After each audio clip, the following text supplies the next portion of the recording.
तो मेरे कार्यक्रम करता आया हूँ, साथ में सरकार के चाहे मुख्यमंत्री हो और मंत्री हो, तमाम लोग करते आए। आज के दिन अराजकता फैलाना अगर उद्देश्य है तो अलग बात है। अगर कृषि कानूनों के लिए किसानी बचाना उद्देश्य है तो इन लोगों को चर्चा करनी चाहिए। मैं तो निरंतर कह रहा हूँ, वो 40 लोग गायब क्यों हैं? जिन लोगों ने शुरुआत में ये बात करी थी कि एमएसपी ख़त्म हो जाएगी, मंडियाँ बंद हो जाएंगी, ज़मीनों पे कब्जे हो जाएंगे, 3 उद्देश्यों के साथ ये पूरी मूवमेंट शुरू हुई थी। आज अगर हम देखें तो ये तीनों चीज़ें एग्जिस्ट करती हैं। प्रिक्योरमेंट लार्ज लेवल पर हुई। हरियाणा प्रदेश ने खरीफ में 15,500 करोड़ की प्रिक्योरमेंट कर किसान के खाते में पैसे भेजे। 4 दिन पहले हमने सिरसा के अंदर 56 एकड़ ज़मीन खरीदी, जिसमें अब एडिशनल मंडी हम बनाने का काम करेंगे। तो मंडियाँ तो बढ़ रही है, ख़त्म नहीं हो रही। और कोई एक भी ऐसा केस नहीं है जहाँ कॉन्ट्रेक्चुअली किसी के साथ अगर किसी ने टर्म्स करे हैं तो उसकी ज़मीन पे कब्जा हुआ हो, ना हमारे संज्ञान में ये मामला आया। मैं तो फिर भी इन लीडर्स से कहना चाहूँगा कि आप बड़प्पन दिखाइए, आप चर्चा केंद्र से करिए। प्रधानमंत्री ने भी डेफर करने की बात करी थी, अमेंडमेंट्स लाने की बात करी थी। अगर असली उद्देश्य किसानी बचाना है तो आप लोगों को चर्चा दोबारा शुरू करनी पड़ेगी और दोनों के बीच में एक पॉजिटिव विश्वास पैदा करना पड़ेगा। करनाल में जो हुआ, तो इससे पहले भी कई जगह वायलेंस हुआ, झड़प हुई पुलिस के बीच में, किसानों के बीच में, बाद में फिर रस्साकसी चलती है, किसानों को छोड़ दिया जाता है बाद में। तो आप क्या समझते हैं कि जिस तरीके का करनाल में हुआ इंसिडेंट? देखिए, जिस तरह की वीडियो आई कि कस्सी के साथ पुलिस वाले पे 2 बार हमला हुआ, अगर आप किसी की लाइफ के ऊपर बनकर आएगी तो कोई माला लेके वेट नहीं करेगा। पुलिस को लाठीचार्ज करना पड़ा और law and order situation control करना पुलिस का काम है।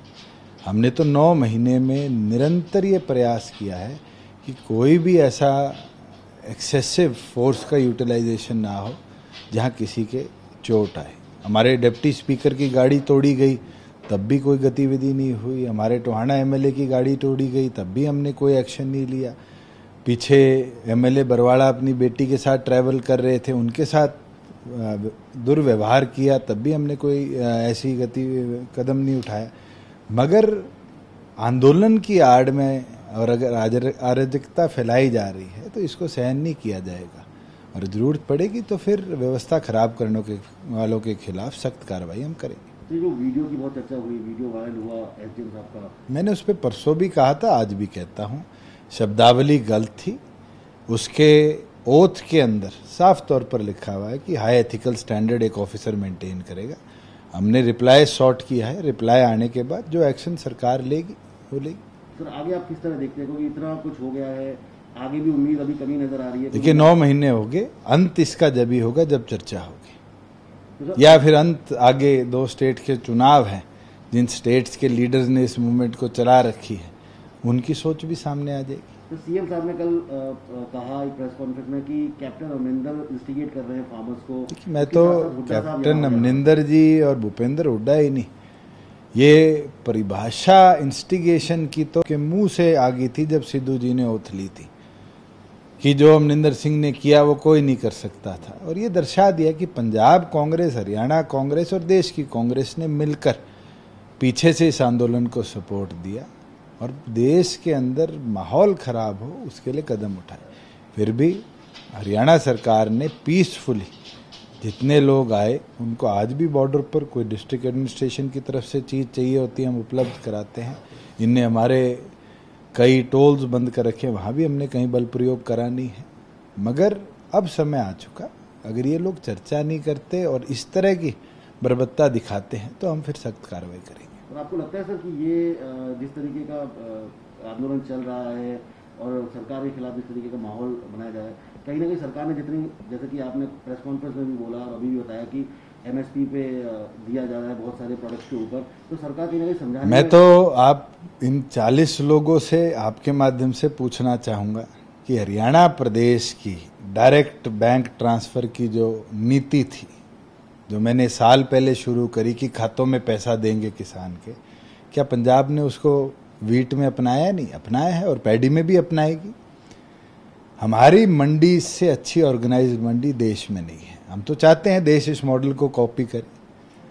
खुद पंजाब कांग्रेस अध्यक्ष सिद्धू जी ने कहा कि हरियाणा गन्ने के दाम जो देता है वो ऐतिहासिक है, और पंजाब ने 2 दिन बाद उसको रेप्लिकेट किया।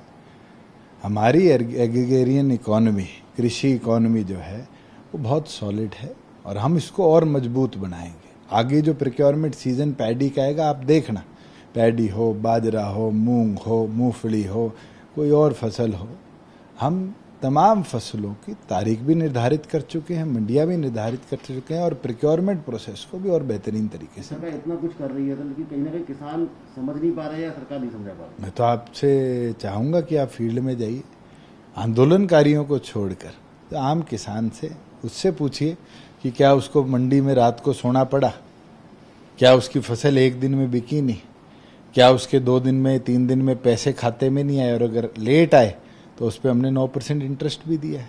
तो लगातार सर अब सरकार के जो प्रोग्राम का विरोध हो रहा है वो लगातार चलते रहेंगे प्रोग्राम। देखिए, विरोध तो विपक्ष का खुद का कार्य रहा है। हम विपक्ष में होते थे, हम भी तो विरोध करते थे। ये तो विपक्ष और सत्ता के बीच में हमेशा लड़ाई चलती रहती है, मगर हमारा काम प्रदेश को प्रगति के पथ पर ले जाना है, और उसके लिए प्रदेश सरकार ने जितने भी कदम उठाए हैं, चाहे वो रेवेन्यू कलेक्शन के हों, चाहे हमारे प्रॉपर्टी डिस्प्यूट रिड्रेसल के हो, चाहे स्वामित्व के माध्यम से डिजिटलाइजेशन ऑफ लैंड रिकॉर्ड के साथ साथ 3D मैपिंग हो, ये तमाम ऐसे कदम हैं जिसको हरियाणा के बाद प्रधानमंत्री ने पूरे देश में इम्प्लीमेंट कराया है। और मैं तो ये मानता हूँ, वन नेशन वन कार्ड से जो राशन वितरण में आज लगभग 17,000 लोग दूसरे प्रदेशों के हमारे प्रदेश में आकर राशन लेते हैं, ये भी देश के अंदर एक ऐतिहासिक कदम है। Sir, land acquisition bill pay Hooda साहब आज गवर्नर साहब से मिलने वाले थे, हालांकि किसी कारणवश आज नहीं मिल पा रहे हैं, तो सर आपके क्या लगता है? देखिए, विधानसभा में उस पर खुल के चर्चा हुई, जिस तरह का भ्रम उनने फैलाया था मैंने उसका भी जवाब दिया। मिलना है, उनका अधिकार है, लीडर ऑफ ऑपोजिशन है, वो किसी से भी मिल सकते हैं। एक आखिरी सवाल सर, सीएम साहब ने कल कहा कि लव जिहाद के बारे में कानून स्टडी पूरी की जा चुकी है, कानून कभी भी लाया जा सकता है, या ऑर्डिनेंस जरूरत होगी तो ऑर्डिनेंस भी लाया जाएगा। देखिए, अगर कोई इस तरह के शब्दावली वाला कानून की बात होगी लव जिहाद की, तो मैंने पहले कहा है इसके ऊपर हम चर्चा करेंगे, मगर यस, फोर्सफुल रिलीजन ट्रांसफॉर्मेशन के ऊपर चर्चा होगी, चाहे वो मुस्लिम को हिंदू बनाने की हो, हिंदू को क्रिश्चियन बनाने की हो, क्रिश्चियन को सिख बनाने की हो, या किसी तरह से भी कोई जैन आज सिंधी बन रहा है, अगर कोई ट्रांसफॉर्मेशन होती है फोर्सफुली तो उसके लिए कानून की ज़रूरत है, और जब सबकी सहमति